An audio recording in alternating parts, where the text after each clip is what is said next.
Hello guys, welcome to another video. In this video we are going to see controllers, models and mm, like the API that we are going to create. So like in the previous videos as I explained like how to set up the environment, how to uh, get the project running.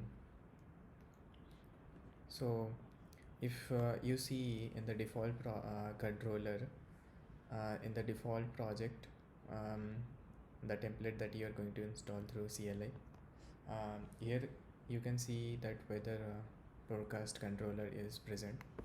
So which basically is the entry point. I mean, this is the class file where you are going to define that which route it has to be exposed, like in this case like weather forecast is the API route.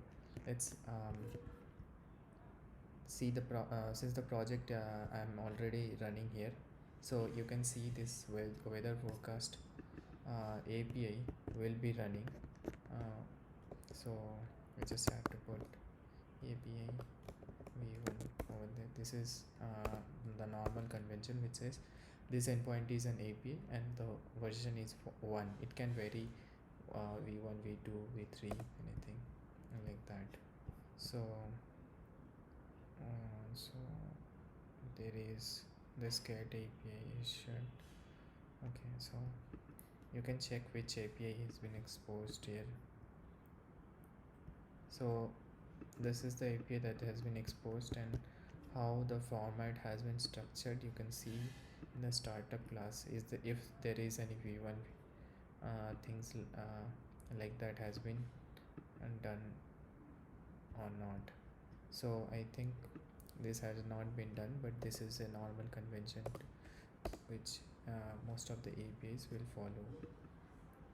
So it says 404, the API is not currently present. Yeah, so now there was a typo here. So now you can see the API which we're currently running is this one. Okay, so let's say this is the method which we are saying that this when get method is calling from the browser, this will create a random number from 1 to 5 and then try to select date and temperature, uh, like see the date down the index and the summary. So it's taking a class called weather forecast. So weather forecast class is this class which we can call as a model. So this is the data that we are like going to like map, and this is the representation of the data. Okay, so model can be connected to the database, and it can be a table actually. So in .NET there is entity framework which maps your table to the corresponding C+ C# class with the fields as a table, column names. Okay, so if you are having, let's suppose if you are having a weather forecast table in the database, then date will be the name of the column, temperature C will be another name of the column in Celsius, and Fahrenheit will be another name of the column, and summary will also be a string column that you will varchar column that you will have in the table. So this will be mapped in the like controller there, and this is called the model. Okay, and then controller interacts and process the data and returns back to the like the client who is trying to get the data. So this will be the response of the API. So you can have something um, like another function like get. This is get, right? There are all different whole bunch of very HTTP verbs, like there will be HTTP post. So in post, which what we basically do is, like, we try to um, create a data, I mean add some data. Okay, so let's say you want to create a new row in the table. So what will you do? Post, you can say that post weather data. Your name of the function can be post weather data, and it will accept weather data as a parameter. So these parameters, these data will be coming from your um, the JSON body that you will put, and then so it can be weather data, then it will be mapped. And now what you have to do is, like, call the db context, use the db context to save the data, add it, and return, like, do the processing, do connect to db and save. Then after that you will have to return that you have successfully saved, and you have to return a okay like okay response, like everything went okay and the data has been created. There can be another word called http put. Http put is also used for modifying the data. Okay, so let's say it will be similar to this, but it can have um, uh, like data with along with the id, I mean, which what is the entity id that you are going to edit. Let's say if it is a weather data, what is the row number that you are going to edit. So that row will have an unique id, right?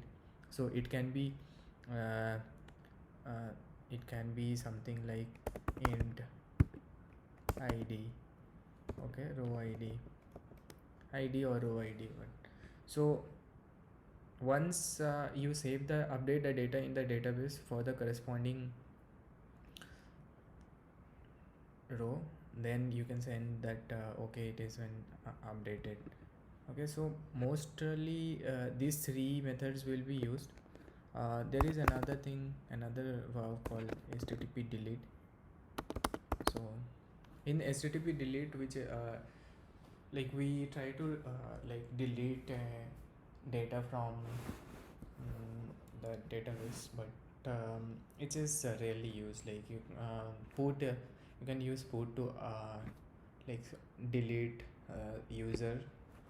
Normally delete means like soft delete. So there will be that will be essentially a not a delete actually, but an update to the row.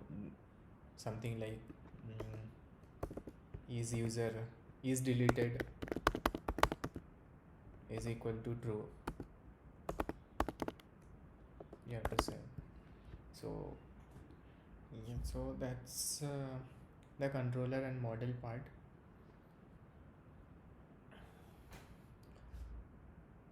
And so there are a few things, like in .NET you have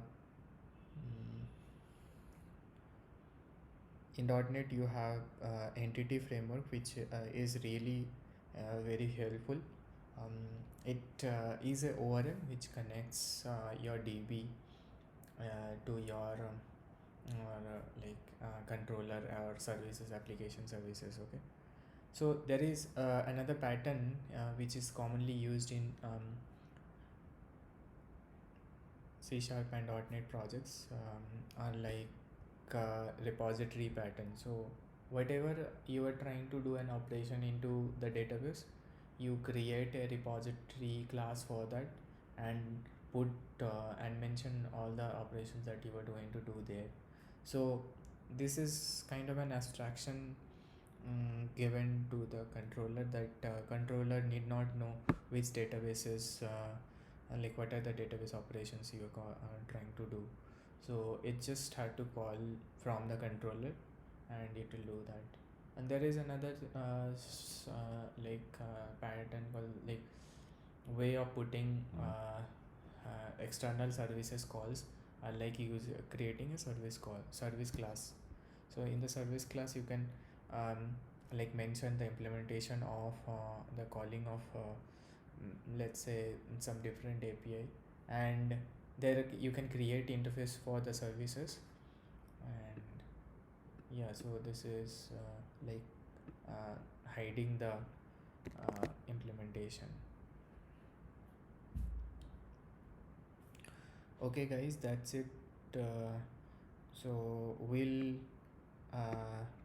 if you like this video, please write into the comment, and if you really want to know more about .NET um, development, .NET API development, do comment and I'll try to make a detailed video.